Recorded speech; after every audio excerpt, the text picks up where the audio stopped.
Hallelujah. Amen. Sikaningi like we go through izinto zikaNkulunkulu, si move forward, sikhohlwe or neglect izinto the foundations zenkonzo. Hallelujah. Or zensindiso. Today I will be just talking to you. I will be teaching you the basics. Because it's very important to uyizwe the foundation. But like a foundation, it is most important than a roof. Hallelujah. If foundation yakho ishake or ingena foundation indlu yakho, ku easy ukuthi makufika izivunguvungu vele ikuwele phansi or idilike. So it is a great time for us to go back to the foundation. Ukuthi uNkulunkulu usibizeleni. Hallelujah. Most of us isindisiwe abaningi sibasha, but we just catch like the message up of the roof. We didn't get the foundation yokuthi kahle kahle, what is my purpose in salvation? Yini assignment yami yokuba khona la? Why ngila namhlanje? What is the role yami as umzalwane namhlanje? Hallelujah. Hallelujah. Lapha kuMateyu uJesu evukile ethuneni. He saw that it is important for abazalwane to get this message. uJesu after sevukile iBhayibheli wabiza a very urgent meeting. Yabafundi bakhe kuhlanganani nami in the eGalilee in the mountain, because uJesu want to udlulisa the message a very important for abazalwane. It was not going to be good to ahambe angayindlulisana ngoba the foundation was not going to be made and the church was going to be shaken. But uJesu decided, let me call the urgent meeting for abazalwane mina nawe to hear this foundation of imfundiso. Hallelujah. Ngiyakuphike I'd like us to sifunde lapha kuMateyu 28 verse 16 until verse 20. Hallelujah. So the amen masitholile.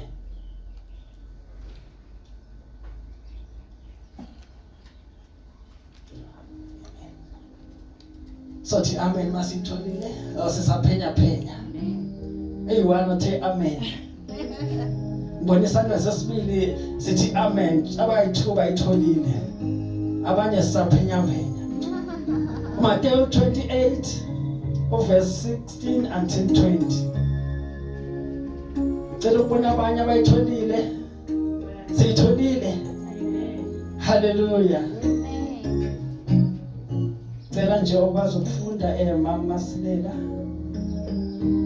asifundele nje slowly bayizwakale. From verse 16 until verse 20. Matthew 28, verse 16. Then the 11 disciples went to Galilee, to the mountain where Jesus had told them to go. When they saw him, they worshipped him, but some doubted. Then Jesus came to them and said, all authority in heaven and earth has been given to me. Then Jesus came to them and said, all authority in heaven and on earth has been given to me. Therefore go and make disciples of all nations. After I told authority has been given to him. Therefore go and make disciples of all nations, baptizing them in the name of the Father and of the Son and of the Holy Spirit, and teaching them to obey everything I have commanded you. And surely I am with you always to the very end of the age. Amen. Amen. Baba egameni kaJesu Kristu waseNazaretha. Lord, izwi lakho somandla. We thank you so much to speak your word, because your word, it is true and it is amen. Alibuyeli kuwena lingewenzanga umsebenzi. Somandla ngiyahlake namhlanje kuphakama wena. Speak Somandla to your children today. I pray for understanding. I pray for qonda Nkosi yamakhosi. Ngegama kaJesu Kristu waseNazaretha. Amen. Hallelujah. Hallelujah. The passage of the verse abaningi bayizwile kakhulu the time we are preparing for a baptism. Hallelujah. But I'm not in the baptism section today. I want to speak about the mission uJesu ayinike abazalwane. Hallelujah. After uJesu he woke up like evukile ethuneni, he called this meeting ukundlulisa le message elena kubafundi bakhe and other multitude. La ngizocaphuna khona uJesu kuverse verse 18 uJesu uthi all the authority in heaven and on earth is been given to me. Why uJesu indicator lokho? Uthini? Uthi amandla, all the authority, lonke igunya emazulwini nasemhlabeni is been given to me. It means uJesu uthi now on I am in charge now. Hallelujah. Emazulwini I am in charge. Emhlabeni I am in charge. Konke okwenzekayo kuzwa ngami. Konke kumele kwenzeke kuzwa ngami. All the authority is been given to me. Hallelujah. Do we understand what it is, the authority? The authority, it means everything izwa ngawe. Maye mawuthi sukuma izosukuma, mawuthi hlala phansi izohlala phansi, mawuthi phuma izophuma, mawuthi ngena izongena. That is the authority of Jesus Christ. Hallelujah. uJesu methi the authority has been given to me. It means amazulu ezwa ngami, angithi amazulu awehle ayehla, methi amazulu mawaphakame ayaphakama. uJesu methi emhlabeni makwenzeke lokhu, all the things ziyamamela izwi lakhe, because the authority belongs to him. Hallelujah. Hallelujah. Sometimes siyabona endleleni basihamba sibona labantu abadirector imoto amarobot mengasebenzi, simthola umuntu wakhona mncane. Hallelujah. Mfishane ungangoba uRichard.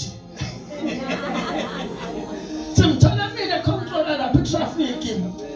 No matter kuzwa i-truck engakanani, ingaba yi-16 ton, ingaba i-truck engakanani, or it doesn't matter, kodwa ubaba uRichard methi ayime izoma. It doesn't matter ukuthi amandla akhe ubonakala ngathi mncane, it doesn't matter, but because of the authority. Mefake nje le jacket leya reflector ame robot, it means the authority, it is with him. Hallelujah. Doesn't matter ukuthi inkinga eza lapha ingakanani, but he has the authority. It doesn't matter ukuthi isivunguvungu singakanani, but he has an authority. Hallelujah. The authority, it is being given to him. uJesu indicate that ukuthi masihamba naye we are inheriting on the same authority. When we are in him, we have the same authority. Because Jesus is in the Father and we are in him. We share the same authority. We share the same power. Same that I have an authority. I have an authority over my problems. I have an authority over my poverty. I have an authority over all the sickness as in Ateka. You need to speak to your problem. uJesu uthi all the authority is given to me. Hallelujah. Uqhubeka thini lana uthi therefore mase ninika amandla akasinikele ukuhlala nawo phansi. I-authority akusiyo ukuhlala phansi. The authority, it has the purpose. uJesu mathi the authority is given, it means inomsebenzi wayo. Hallelujah. Each and every one of us, we have an authority. As long as singabantwana bakaNkulunkulu, we inherit in the same authority. The mistake esiyenzayo singabazalwane sihlala phekwayo sithi dele. Sihlele emandleni. Sikhale ngathi singabantu bezwe kwaye sihlele emandleni. Hallelujah. Even umuntu like uphethwe nje iflu. Uzokhala ufanele umuntu singagula, but ulele phekwe authority to tell it to go. uJesu with all the authority, all amandla siwanikiwe. Yeah, amen. Hallelujah. Don't doubt yourself, mzalwane. No matter how the problem it is, no matter ukuthi inkulu kangakanani emehlweni akho, you have an authority to say stop. Right now, awunagunya in my family, awunagunya abantwaneni bami. Uyitshele ukuthi poverty, awunasabelo in my life. I am rich. Speak. Amen. That you have an authority. Look up, don't look yourself down. Walk tall. Hallelujah. You have an authority. Oh, yes. Maphuma lana, ungaphuma umzalwane nje oshayekile. Ungaphuma umzalwane defeated. You have an authority. Hambela phezulu. Noma ngabe kuthiwa efridge yakho kunalutho phuma uhambele phezulu. Hallelujah. Noma you have an authority. Noma kuthiwa empty, itshela ukuthi fridge uyazogcwala, you will never get empty. Ngegama kaJesu, because I have the authority of Jesus Christ. Hallelujah. uJesu lana uthi therefore nakho ke njengoba unamandla uthi go. Akasho ukuhlala phansi ne-authority. I-authority idinga umuntu ophumayo. Uthi go and make disciples of all nations. Ngayizwe assignment ye-authority. uJesu bona ku-important ukuthi kumele ngisukume ngibize meeting for abazalwane ukuyobatshela ukuthi banamandla, and amandla lawo akusiwona amandla okuhlala, amandla okuphuma. Hallelujah. Ngoba masingabazalwane sihleli namandla sigcina sesishayana sodwa. Ushaye lona ngamandla kwakhe, ushaye lona yabona sesoshayana sodwa la endlini. Ngoba sihleli namandla asiphumi, kanti amandla okuphuma uye ngaphandle, asiwona ngokuhlala phansi.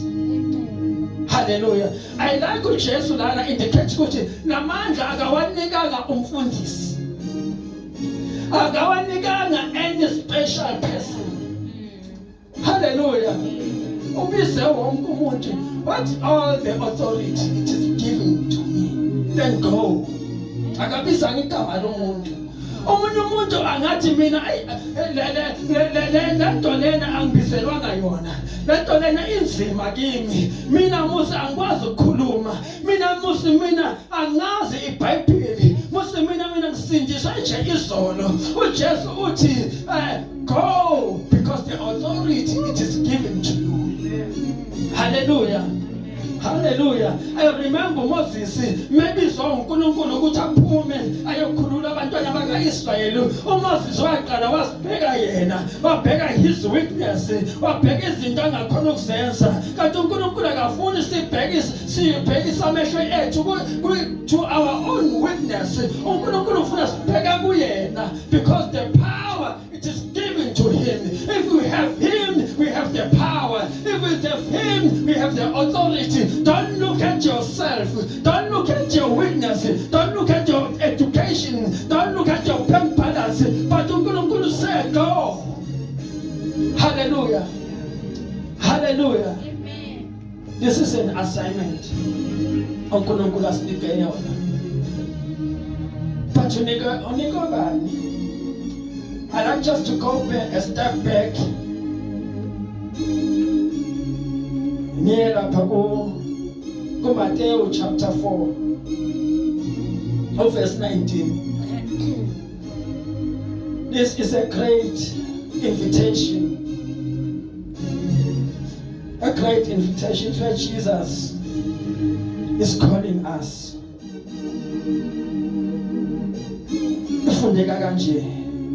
And he said unto them, uJesu wathi this is where uJesu he was starting ukubiza abafundi bakhe. This is where he was starting to gather his disciples. And Jesus said, follow me. I will make you the fishers of men. Hallelujah. This is a great invitation. Yes, invite uJesu kuyena. Me invite abafundi bakhe ebabiza nga one by one. Uthi follow me. I will make you the fishers of men. uJesu bekliye lana akasibizelanga ukuzohlala esontweni. Hallelujah. uJesu akasibizelanga ukuzobhekana emehlweni. uJesu akasibizelanga ukuyodansa kuphela bese sibuyele emakhaya. uJesu uyababiza abafundi bakhe uthi follow me. I will make you the fishers of men. Are you a fisher of men? Ask yourself today, am I fishing the men? What are you doing today? When Jesus called you to follow him, we are all the followers of Jesus Christ. But we are following without an assignment. We are just following without a goal. But Jesus gave us the goal here. Uthi Jesu ngilandeleni ngizonenza abadobi babantu. Hallelujah. Imission yethu is abadobi babantu. We are the fishers of men. Tell umakhelwane wakho uthi you are a fisher of men. You are a fisher of men. And you can't be a fisher idoba. Hallelujah. All of us we need it. If you are a fisher of men, the fishers, what they do, they can't fish a Stratton. They can't fish a Sondwen. Can you fish a Sondwen? You need to go and fully to get the fish. If uJesu esenze abadobi angeke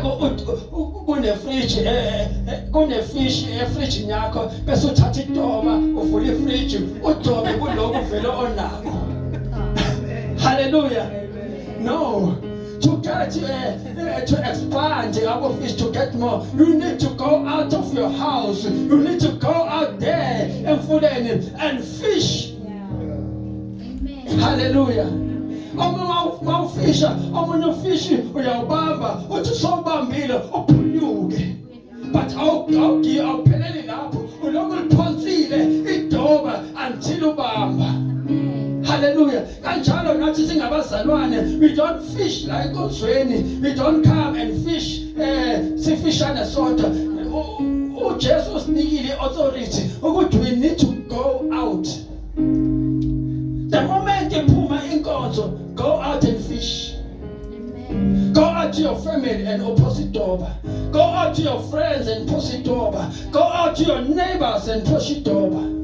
noma kuthiwa abavuma ukukuzwa ungagive up, keep on uphonsa idoba lakho lizobamba la ekumele libambe khona, and God will be pleased now, and he will say, well done my faithful servant. Hallelujah, hallelujah. uJesu lana uthi go and make disciples of all nations. Yini disciple?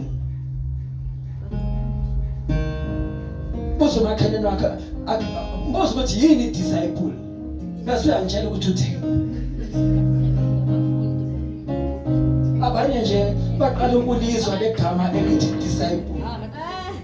Hallelujah. Yes, it is normal because le nkonzo le message lena usually ayisashunyayelwa emasontweni, abanye sebeyizwa kokuqala. Hallelujah. Ngoba kaningi emasontweni sishumayela into esijabulisa thina, not into senza ukuthi siphume siyosebenzela uNkulunkulu. Mawuzo sitshela ngemali ya kumnandi ke enkonzweni, sikhohle assignment kaNkulunkulu ukuthi kahle sibizelweni singabazalwane. Amen. Hallelujah. But go and make disciples of all nations. Disciple ke ethi ngibuyele back. A disciple, it is the follower of Jesus. A disciple umuntu is not a person who come to church. Umzalwane nje i disciple. Amen. Sinabazalwane abaningi kodwa akusiwona ama disciple. Nami sometimes like bengumzalwane kodwa bengasiyona i disciple. Amen. I disciple akusikona ungena eminyango yenkonzo uhlala bese uyaphuma bese uthi yourself, I'm a disciple of God. The disciple ukwenza njengo Jesu. Is to be Christ-like. That is a disciple. Hallelujah. Amen. Ask yourself, am I walking in the steps of Jesus Christ? Jesus is a lover. Jesus is a carer. He's caring for us. Jesus, like he for 3.5 years, he spent just for 3.5 years, he spent the time nabafundi bakhe ebadisapula ebafundisa. He was there with them when he prays. Ebebabiza athandaze nabo. Amen. uJesu abafundi bakhe mebephuma endleleni ebabiza ebaqondisa. I remember when Jesus was saying to Peter, get out of me, Satan. Ekhuluma kuPeter kumdisciple. Sometimes like uJesu uyasifundisa ukusibuyisa endleleni. That is a disciple. Hallelujah. Amen. The disciple is when Jesus discipleship Jesu ebiza abafundi bakhe ehlala nabo phansi ebafundisa ngombhalo kaNkulunkulu. That is discipleship. Hallelujah. It means like disciple umuntu owenza into njengo Jesu. He's learning the ways of Jesus Christ. He's acting like Jesus. He's thinking like Jesus. Ukhuluma njengo Jesu. Uyaphuma ayoshumayela abuye. Hallelujah. So the disciples are the followers of Jesus Christ. uJesu uthi asiphumene siyokwenza ama followers akhe. It means abantu abafana naye. Hallelujah. Not ama church members. uJesu azange aphuma athi hambani nobiza ama church members. Hallelujah. But uJesu uthi go out and make disciples of all nations. I like what he's saying uJesu. Azange athi hambani nje nibiza ama disciples. Which we have to make it. The disciples are not created, are made. Hallelujah. You can't pray to be a disciple. Someone needs to come and preach to you. Akufundise, athandaze nawe, mosinginenkingeni, aku-encourage. That is discipleship. Hallelujah. Disciples are made. It's not a one-time thing. It's a long process. You need to be engaged with the person. uJesu methi come. Ebiza abadisciples. It means he wanted to have a relationship nabafundi bakhe. You can't have a relationship on a long distance. It means nathi when we are going out and make disciples, we need to call people to your own environment and have a relationship nabantu. Ungamshumayeza umuntu umshare lapho noma kanjani and hope ukuthi like uzokhula abomzalwane oqinile. But uJesu uthi go and make them. Make is to take them step by step, growth to growth. Hallelujah. When like I observe the process of farming, when like a farmer inisela okuthile akavele ajampele ekuvuneni kumele akatshale imbewu aloko eyinisela until ikhule, and ukuthi yakhula, it is not up to him, it is about the Father who allows imbewu ukuthi ikhule. Nathi masiphuma, don't worry ukuthi umzalwane akafuna ukukhula, don't worry ukuthi lona akafuna uku-accept uJesu, don't worry ukuthi lona uthi inkonzo nje into engekho. Umsebenzi wakho ukunisela, ukuthela amanzi, ukushare the word of God, and uNkulunkulu nguyena ozodecide ukuthi lona ngowami. But uNkulunkulu need us to go and share the word. But uNkulunkulu let us make the disciples of all nations. Hallelujah. And teach them to observe umbhalo wakho wonke. We make our disciples by teaching them. Hallelujah. As uJesu said, the authority it is given to us. You don't have to worry ukuthi ulazi kangakanani iBhayibheli. There will be no one who knows iBhayibheli from back and forth. If you know iBhayibheli from back and forth, it means you wazi umqondo kaNkulunkulu. But uNkulunkulu said, no one knows my thinking. Hallelujah. You don't have to worry about ukwazi wakho ukuthi ukwazi kangakanani ukuthandaza. Just wanna be available for uNkulunkulu ukuthi asebenze ngawe. uNkulunkulu unida your availability ukuze asebenze. He needs you to go so that uNkulunkulu can work. Imagine usezulwini lapha. Uhlangane nomakhelwane wakho.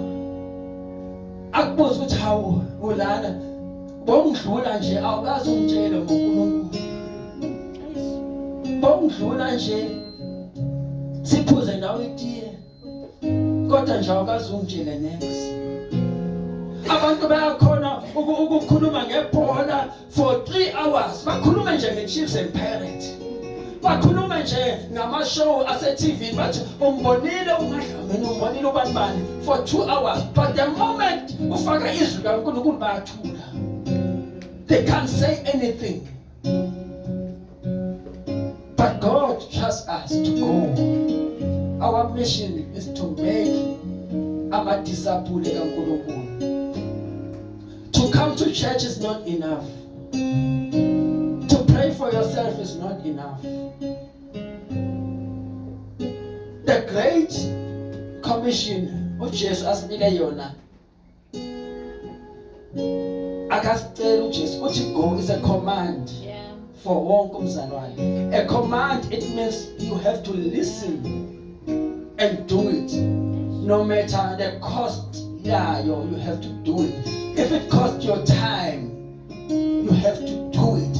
Even if it costs your money, you have to do it. Or just would go and make disciples of all nations.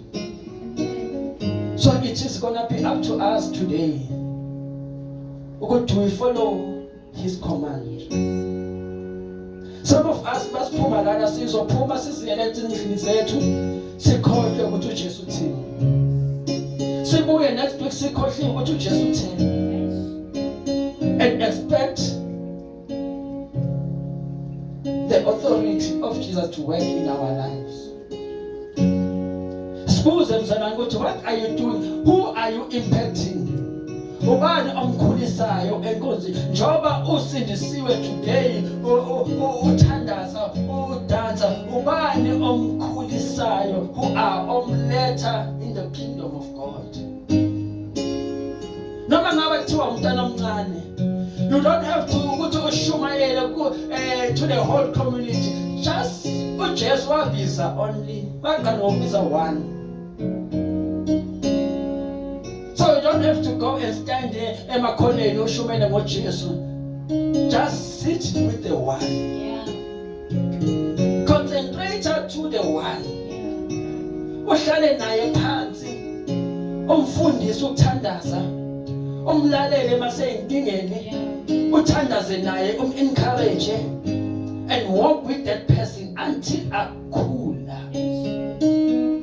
That is discipleship. And nalapho awumshiyi kanjalo umfundisa, the most important thing, umfundisa to make another disciples.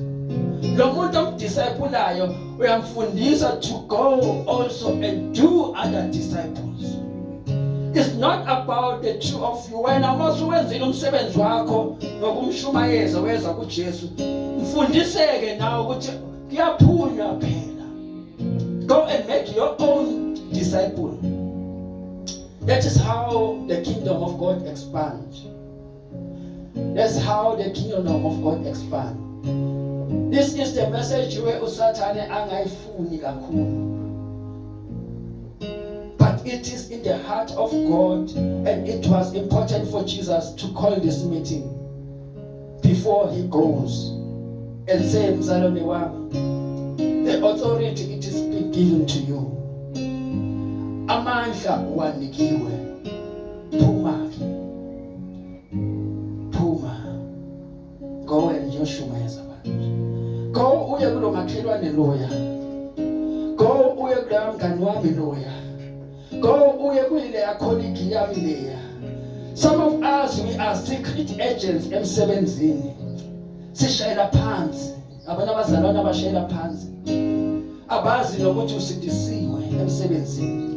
Abangane bakhe bakwazi bakuze ukhipha izwi kaNkulunkulu. But uJesu namhlanje, he needs your mind to be transformed and be a discipleship maker. Make disciples. The moment you make one disciples, the Bible needs you get a crown. The moment you make another disciples, you get another crown. Mawufika emazulwini, you will get a reward based on the crowns that you have. How many crowns do you have? When we get there emazulwini, sizohlomekiswa based on umsebenzi esiwenzile. And sizothola ama-reward based on imisebenzi esiyenzile. Ngale kwethuna sizophila inguna phakade. Noma sesisemazulwini inguna phakade. But there will be a difference between umzalwane osebenzile nongasebenzanga. Njengokuthi la emhlabeni there's a difference between umuntu osebenzayo nongasebenzi. Osebenzayo can earn the salary, the riches, but ohleli will be poor. Kanjalo nasemazulwini, the one who is rewarded uzoba umzane who is rich there in heaven. And then there will be uzalwane who is poor, ongena crown in heaven. That's why the Bible says the crowns. So that's why we have to, it is important thing about someone to start working for the kingdom of God. Working, start very small. Start with one child. Start with one neighbor. You don't have to go to keep my face. You don't have to follow my Bible. Njalo ngoJesu. Mtshela ukuthi uJesu kwenzeleni empilweni wakho. Some people they don't want ukuthi bafundele amavesi. They want to see your life that represent Jesus Christ. They need to read Jesus Christ through your life. But if we are hiding our lives, sishayela phansi abazali, how can abantu bafunde ngoJesu through your life? So uNkulunkulu Jesu uthi asiphumeni. Today it is my prayer bazalwane for us to transform our mind and start with the mind of making disciples.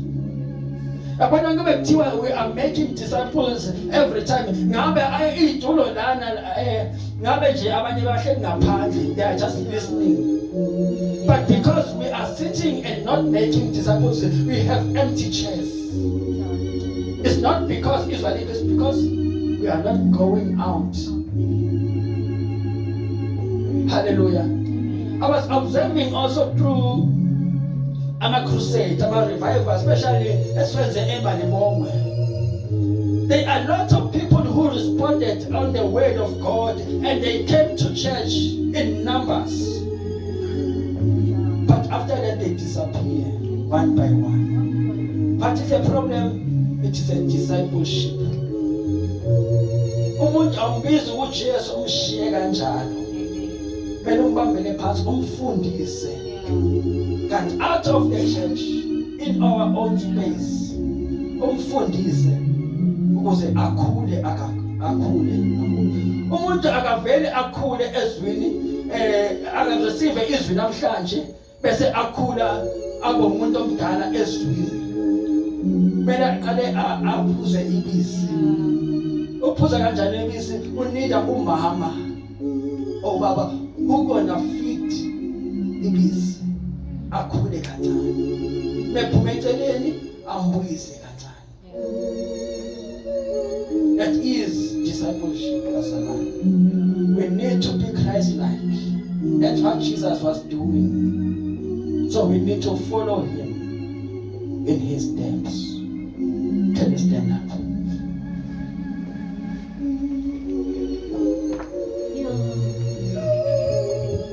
Today, as we're gonna go out of this space, I like us to think different. Singacabangi the way besenza ngakhona. We need to know ukuthi as ngumzalwane ngilana, what is my role in the kingdom of God? You must ask that question every time. Good Jesus, what must I do for you today? Israel said, he didn't give us a spirit of fear.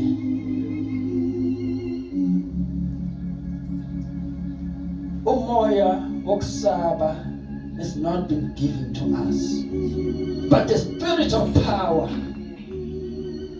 Sinikiwa mandla. Yes, when you approach the first person, yebo uSathane uzozama ukuletha ukusaba. Uzibuza ukuthi I wonder uNkulunkulu ngizothini kulo muntu. But you must know that I've been given the spirit of power. Ngiphiwa amandla. Hallelujah. Amandla is not determined about ukuthi ukhona ukuthandaza kangakanani. That is not a sign of amandla. Ukuthandaza ngelimi is not a sign of amandla. Ukuma epulpit is not a sign of amandla. Some of us asibizelwa ngokumanana. Some of us sibizelwa ukuphuma.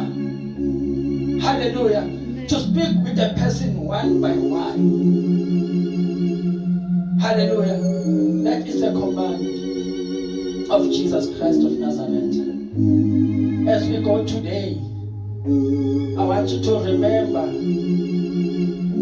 that Jesus said, all authority has been given to you.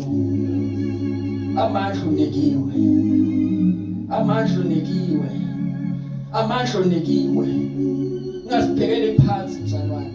The power and authority, it is given to you. Go boldly out there. Go share the word boldly. Go speak about Jesus. Go speak about ukuthi uJesu kwenzeleni empilweni yakho, and we will see your life turning around. Some of us ebesho mama ukuthi emelana phambili ufike lokuthuka.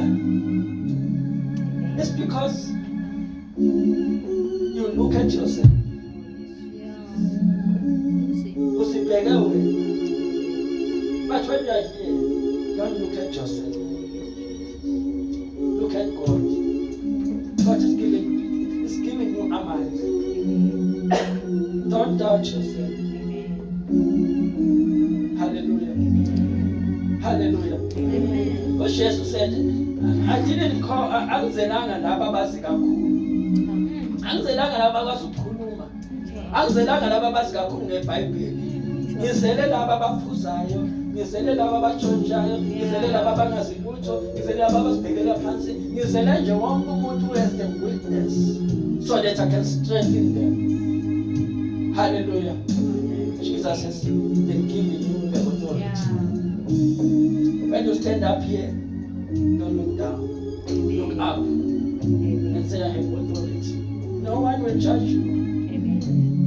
No one will say, Ubedile. Because the message doesn't come from you, it comes from God. Because God is perfect. Hallelujah. I pray.